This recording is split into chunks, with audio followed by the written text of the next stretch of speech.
French cleat technology has been around for about 400 years. Cutting wood on a 45 degree like this is easy these days, at least somewhat easier than it was 400 years ago. Yet the technology's been around for that long. Now, did we need an absolute change? So life is best lived in chapters. Now, where am I going with this? I had to completely uproot my entire life. My corporate world had to come to a halt due to family circumstances, had to figure out how to make a living from home, started a YouTube channel, started a maker business, basically using the French cleat as my basis. And we've been doing that for years now until, well, I mean, I'm still doing it, but the competition's getting fierce. Now, what exactly is this? And to be honest with you, things have been going well. Except when this little bad boy of an aluminum cleat came out, I noticed a dip.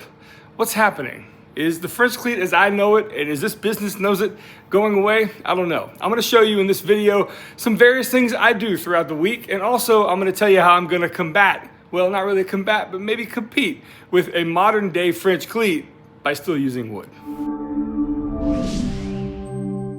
One more thing to note here, I'm not going to go into detail about how this new thing works, nor am I going to go into detail about how mine work. I have a whole playlist on that. So I'm going to link that down below. French cleats are amazing. I'm going to show you what we're doing this week. Let's dive right in. Don't want to do any, free advertising or anything.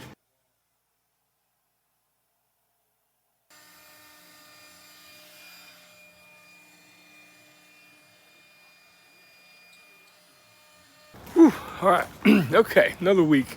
It is Monday. We are working on quite a bit this morning. We've got a lot of barbecue caddies. They're being engraved. You can see that there. Pretty snazzy. And here's the system that I set up to do all this. So you can see there, everything is being laser engraved, and then I just lay, like right here, I just lay a new piece on, and then that's what I've done. Pretty cool. So join me this week, see what's going on. So basically how this works, the laser table is able to raise up and down so you can get a different height. So once I've got all these pieces in place, I've only got about 6 left to do, so I've only programmed the ones that are actually above the surface. And this is a pretty cool little design. American Photonics offers a kit where you basically need the space between a battery, a AAA battery, and then your laser height is perfectly set no matter how big the laser head. So, and I about lost my mind here, right here, this moment. Oh my God, that is actually a camera phone inside the laser that got pushed by the gantry, and I thought it was just gonna smash it to pieces. Glad that worked. It almost looked like it was intentional, like to move the camera over, but totally an accident, and it worked. Now it's time to unload.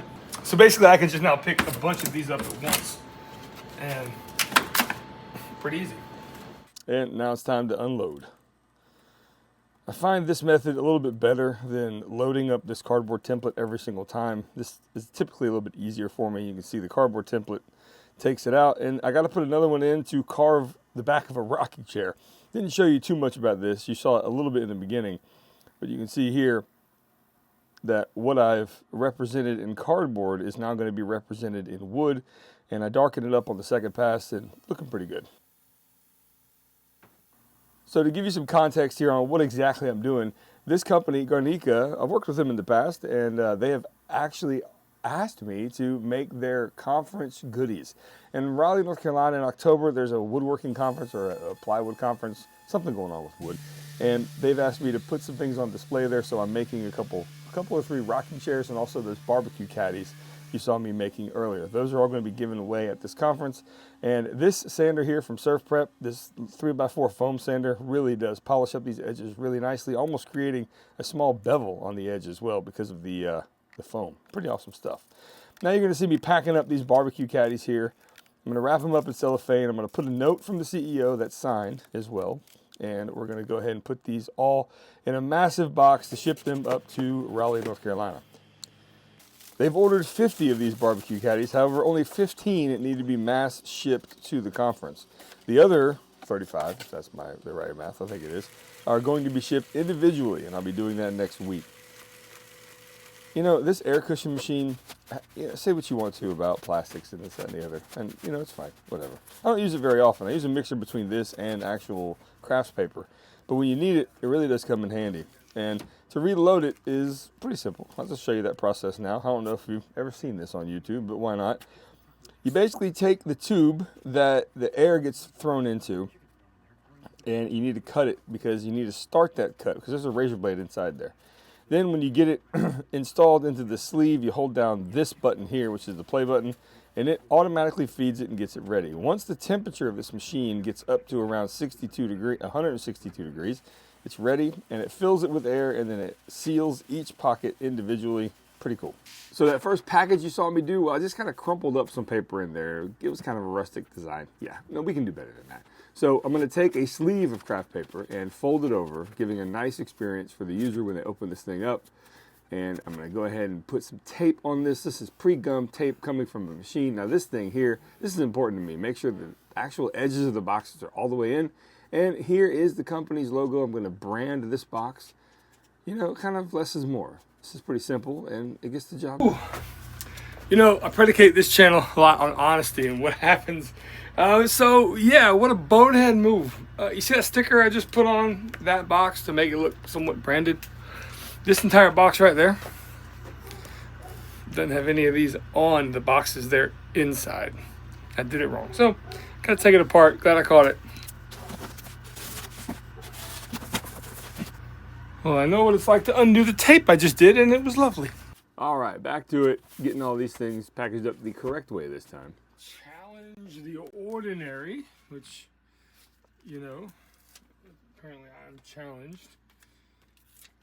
And definitely not ordinary.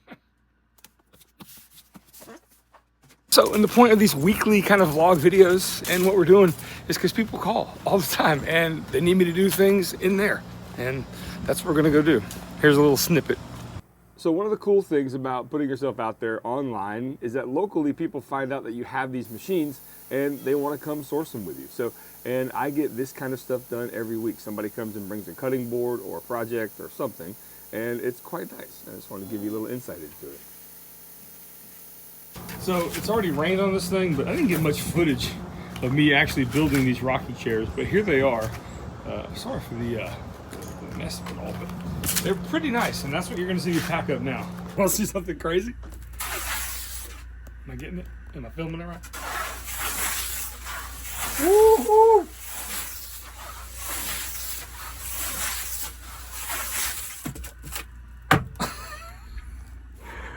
All right. And the box we're using, yeah, it's man, this place is small. TV box. So inside that U-Haul box was these.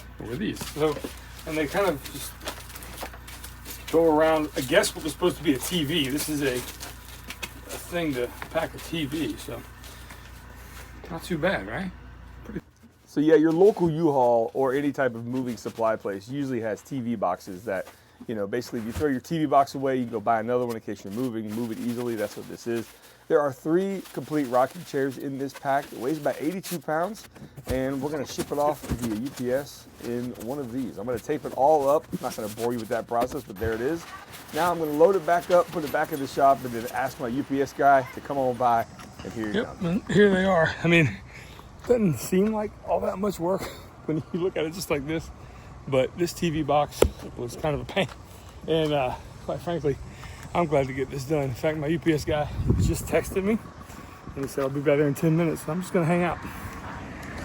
My UPS guy is amazing, seriously.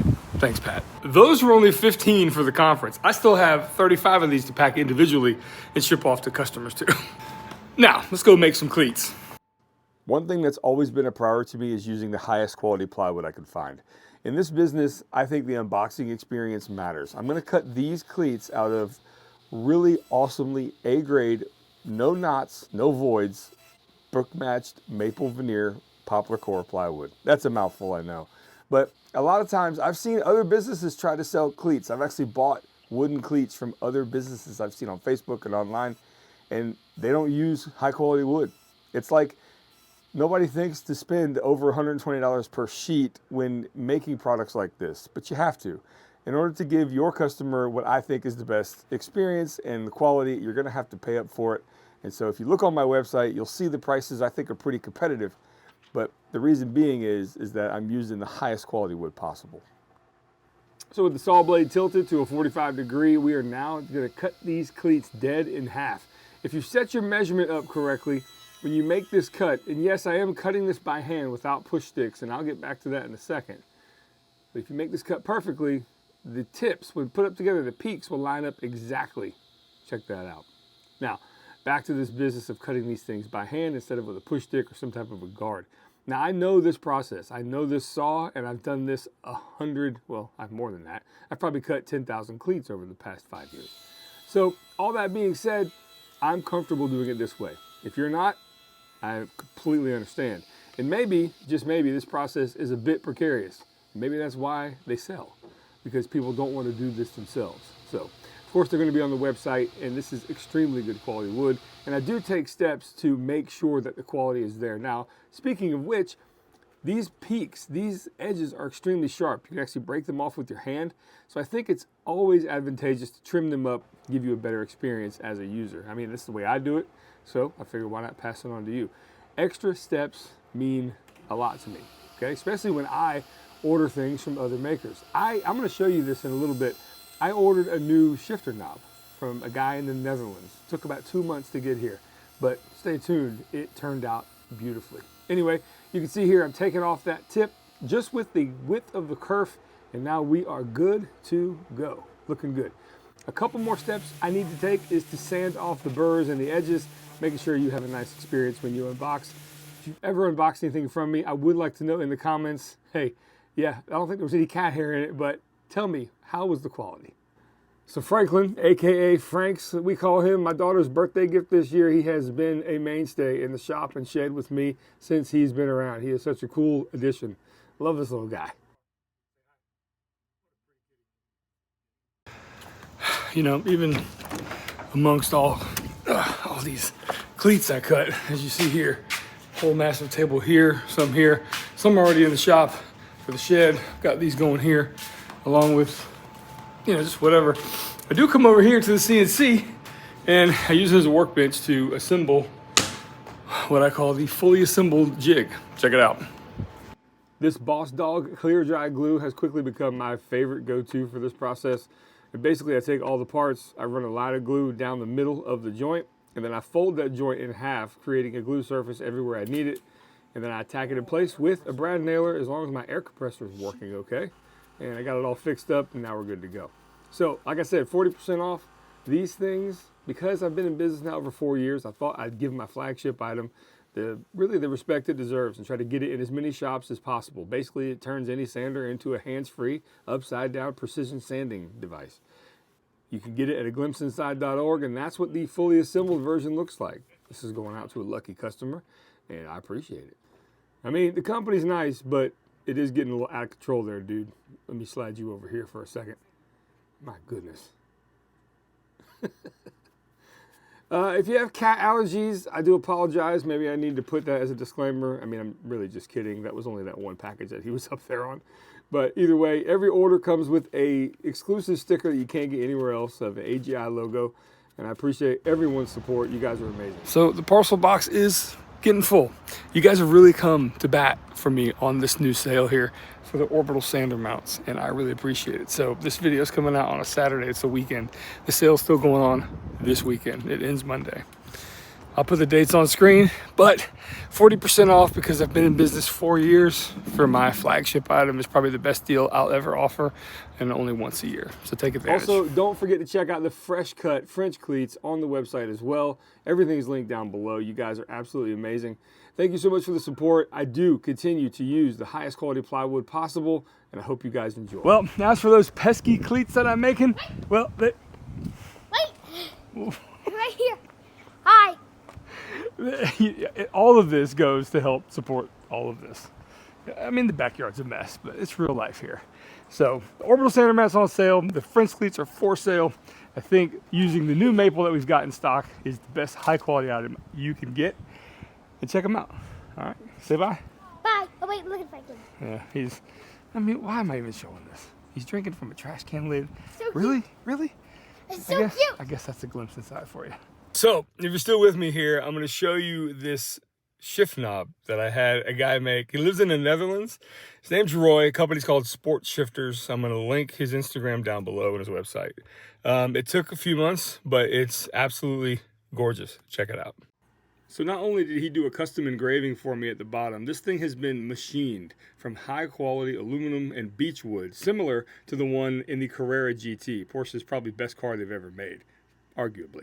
Anyway, I now have something that looks this great in a car that is super rare and super fun to drive. So, you know what? Sometimes I give you guys a little insight into various things, hence the name of the channel, right?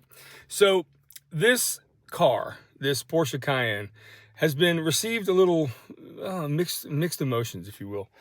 Driving around a Suburban, nobody bats an eye. But the moment you put this right there, you know, out there, it seems like, whoa, fancy pants. Here's the deal. I love driving. I would be a massive car enthusiast if I had the cash. And sometimes in life, there are curveballs all over the place. And I know the curveballs, my goodness. If you've been a fan of the channel for a long time, you might understand what's going on. I'm not going to get into it, but life has thrown me some massive curveballs. And so sometimes you just need to do something for yourself. And I think even going to get milk needs to be fun. And it's fun now. And I have a family hauler still. It still works for what our needs are. It can tow almost 8,000 pounds. I do need to get a roof rack though, maybe for some 2x4s. But other than that, this car has really put a smile on my face in times when I didn't think I could have one. So I will say, do what you need to do to take care of you.